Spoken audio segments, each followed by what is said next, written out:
nicknames on all these little sub accounts on my online bank. So there's money I'm putting aside for the holidays, for vacations, for property taxes and insurance, the boring stuff. But it's all set, it's all in one place and it's all labeled. So it kind of helps with the temptation to go in there and take the money. If it's labeled for vacation, you're not going to want to take it for something else.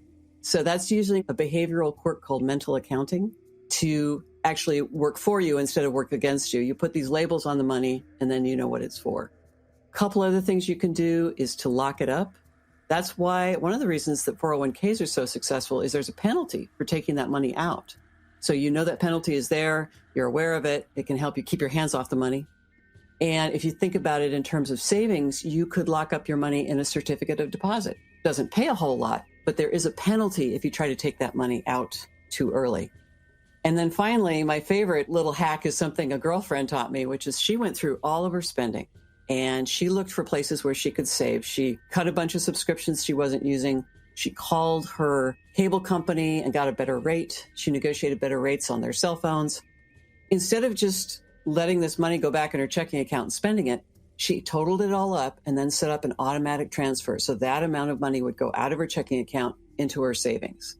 So she diverted it. So those are the 5 things that I suggest people do, that they automate it, they hide it, they name it, they lock it up if necessary, and they divert it.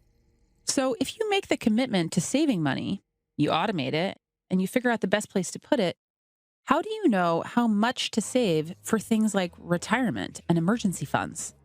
At NerdWallet, we recommend that people save 15% of their income for retirement, okay? That's a huge amount for some people. They're going to take a look at that and there's no way, I can't do that. The reality is you need to start somewhere, even if it's 1 or 2%, and move up from there. So we just want you to get started. You don't have to go to 15% right away. And by the way, that 15% can include your company match, which can help a lot. Now, if you want to retire early, you might have to save even more than 15%, but that's sort of the, where we have people aim in general. And there's lots of ways to boost it over time. Some 401ks these days have an automatic escalation feature. In other words, you sign up for, say, 1 or 2 or 3% now, and every year, every quarter, or whatever, they pop it up another percentage point. Or you can commit to saving half your next raise. If you're getting a 3 or 4% raise, save 1.5 or 2% of that and just set it aside. That way the money's coming out in the future. It's not coming out of your paycheck that you have today. And we know that we're much better at saving money in the future than we are actually doing it in real time. So using those little tricks can help.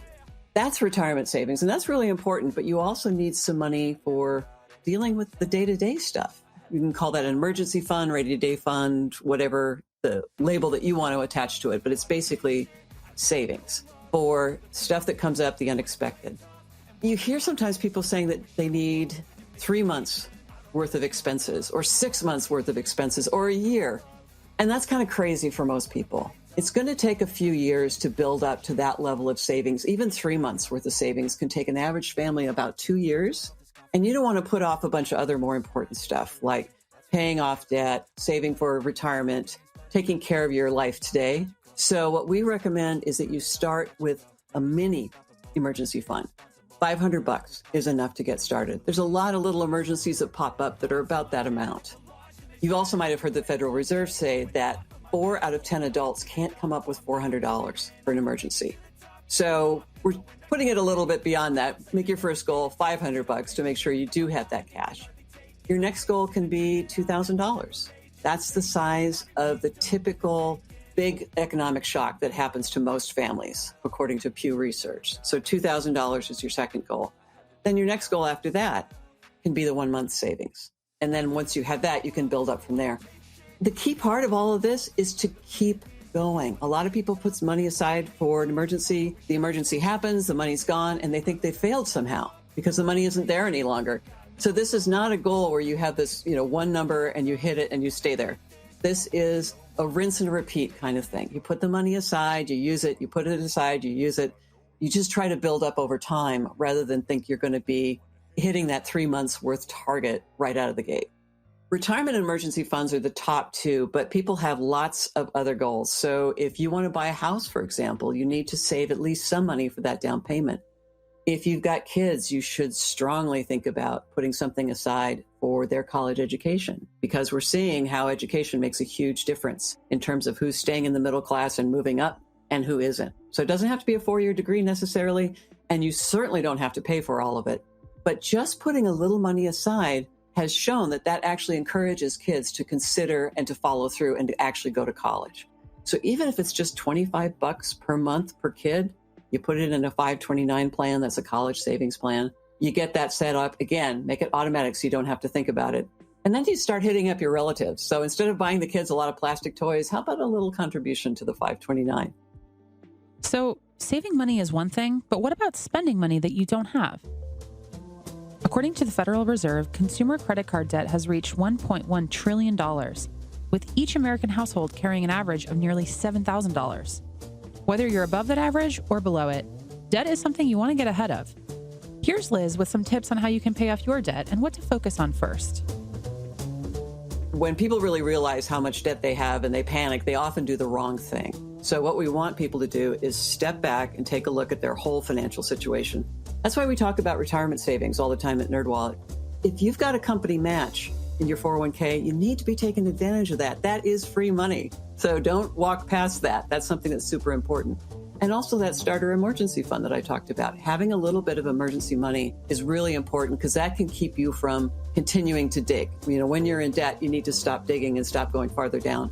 Having that little bit of an emergency fund can help. So once you've got the match, once you've got the starter emergency fund, then you look for your toxic debt. And your toxic debt is the stuff that's high interest rate, variable interest rate. It's stuff like credit cards, payday loans, title loans, anything with a high interest rate. That's the debt you should be focusing on and getting rid of first. And there are a couple ways you can approach it. One is you can target the smallest debt first. That gives you that sense of accomplishment that can keep you going. If you're the mathematical type, if you like spreadsheets, you're an engineer, whatever, the highest interest rate debt is the one that you want to go for first, because that will get you out of debt faster. So pick the approach that works, target that debt, pay the minimums on the other stuff, and just throw as much money as you can into paying down those toxic debts. After that, it's going to be a matter of balancing your other financial requirements. You know, you probably need to be saving more for retirement. You need to be thinking about saving for the kids. You need to be thinking about down payment. All those other goals come into play once you get that toxic debt out of your life. You don't really need to be in a huge rush to pay off a mortgage or student loans typically. Those are not super high rate debt.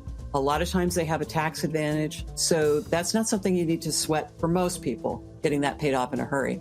It's a toxic debt that we want people to concentrate on. One thing that's important